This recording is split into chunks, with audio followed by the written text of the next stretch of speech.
Além das técnicas que já discutimos, existem várias outras abordagens algorítmicas para fazer a redução de dimensionalidade. Vamos ver algumas rapidamente.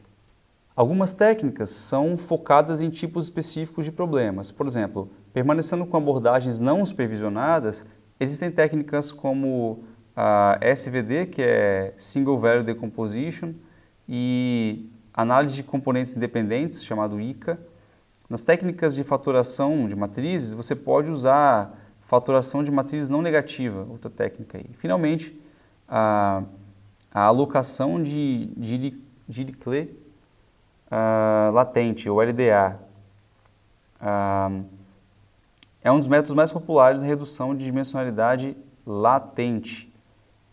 Desculpa aí a forma de pronunciar o nome do autor.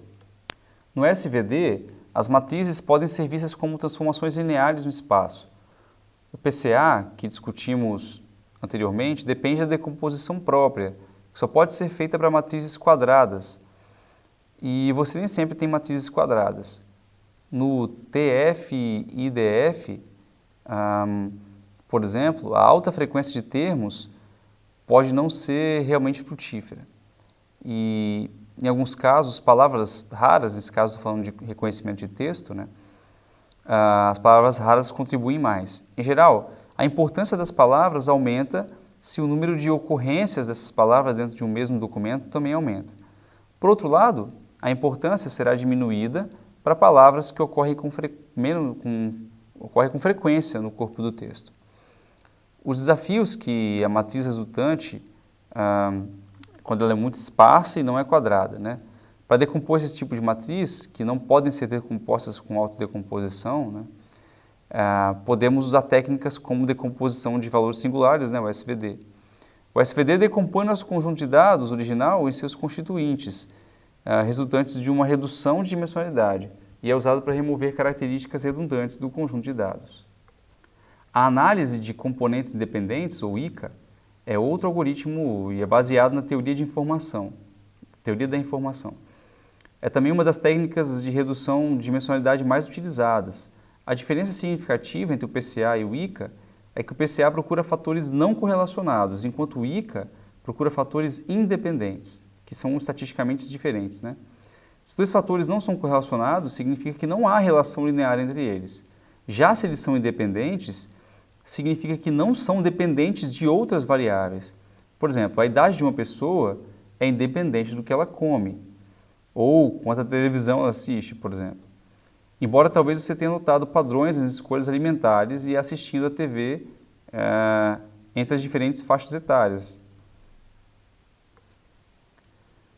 A análise de componentes dependentes separa um sinal multivariante em componentes aditivos que são maximamente dependentes. Muitas vezes o ICA não é usado para reduzir dimensionalidade, mas separar sinais que estão sobrepostos. Como o modelo não inclui um termo de ruído, para que o modelo seja correto, deve-se aplicar, né, o chamado whitening, né, clareamento. Isso pode ser feito de várias maneiras, inclusive usando uma das variantes do PCA. O ICA assume ainda que existem sinais independentes, S, e uma combinação linear de sinais, Y. O objetivo do ICA é recuperar os sinais originais, S de Y. O ICA assume que as variáveis fornecidas são misturas lineares de algumas variáveis latentes desconhecidas. Também assume que essas variáveis latentes são mutuamente independentes.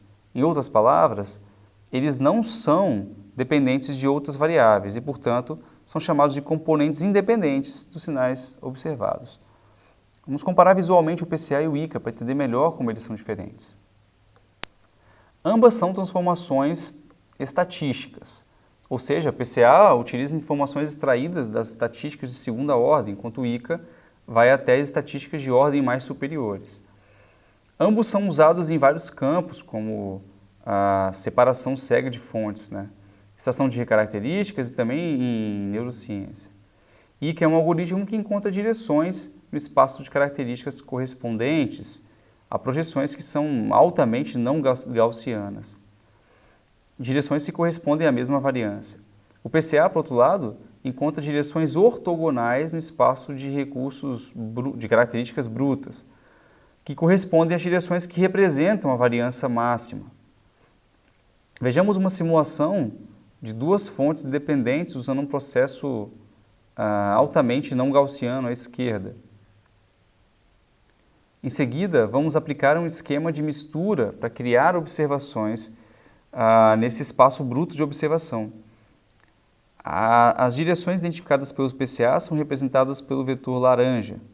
Então, vamos representar o sinal no espaço PCA após o whitening, né, o clareamento, pela variância correspondente aos vetores PCA. A execução do ICA corresponde a encontrar a rotação nesse espaço para identificar as direções que são as mais não gaussianas. Isso está no canto inferior direito. A partir desta figura, você pode ver que o PCA remove correlações, mas não a dependência da ordem superior. Pelo contrário, o ICA remove correlações juntamente com a dependência da ordem superior. Quando se trata da importância das componentes, o PCA considera alguns deles mais importantes do que outros. O ICA, por outro lado, considera todos os componentes como igualmente importantes. Agora vamos discutir uma técnica de redução de dimensionalidade chamada fatoração matricial não negativa, NMF. Ela expressa amostras como uma combinação de partes interpretáveis. Por exemplo, ela representa documentos como uma combinação de tópicos e imagens em termos de padrões visuais comuns, que seriam essas imagens aí seriam imagens de faces, né? Então, uma face qualquer seria uma combinação dessas faces básicas aí. O NMF, assim como o PCA, é uma técnica de redução de dimensionalidade. Já ao contrário do PCA, no entanto, os modelos NMF são interpretáveis. Isso significa que os modelos NMF são mais fáceis de entender e mais fáceis de explicar aos outros, né? O NMF não pode ser aplicado a todos os conjuntos de dados, pois ele exige que as características sejam não negativas. Os valores devem ser maiores ou iguais a zero. Foi observado que quando cuidadosamente restrito, o NMF pode produzir uma representação baseada em partes do conjunto de dados, como eu expliquei, resultando em modelos interpretáveis. Esse exemplo exibe 16 componentes esparsos encontrados pelo NMF, a partir de imagens no conjunto de dados de faces chamado Olivetti, à direita, em comparação com as autofaces, né, produzidas pelo PCA, que estaria à esquerda.